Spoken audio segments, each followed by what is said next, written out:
goobtani waa meel tababar ugu socoto ciidan la doonayo inay ka mid noqdaan ciidamada koonfur galbeed waana kuwii ugu horreeyey ee tababar lagu siiyo magaalada weejid ee gobolka Bakool waxaana goobtaasi booqday xildhibaano ka socday koonfur galbeed Soomaaliya gudoomiyaha gobolka Bakool odayaal dhaqameedyo ciidamada sababta loo tababarayo ayaa ah inay go'doonka ka qaadaan degmada waajid oo muddo 2 sano ka badan go'doonsaneed isla markaana aanay jirin cid soo gasha kana baxda gaashaanle sare Cabdi Maxamed Dile oo ah taliyaha ciidanka militariga dawladda federaalka ee degmada waajid iyo sarkaalka ciidanka Itoobiya u qaabilsan degmada waajid ayaa ka warbixiyay ciidamadan sababta loo tababarayo inaanu dalkeena xoreyno heer waxaan soo marnay gabadhu dhiisha caanaha ay ku keentay ay raashin kaga soo qaada kurta mise ma baantayba waxaan rabnaa in qofka kaligiisa lugeeyo xoolo kaligeedu lugeeyaan idinkoo kaligiina oo fasax aad martaan wadada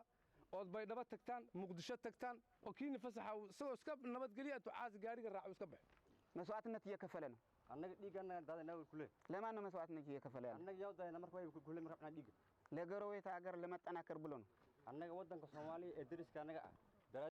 xildhibaan ugaas Isaaq Cali oo ka tirsan baarlamaanka koonfur galbeed iyo gudoomiyaha gobolka Bakool Maxamed Cabdi Tool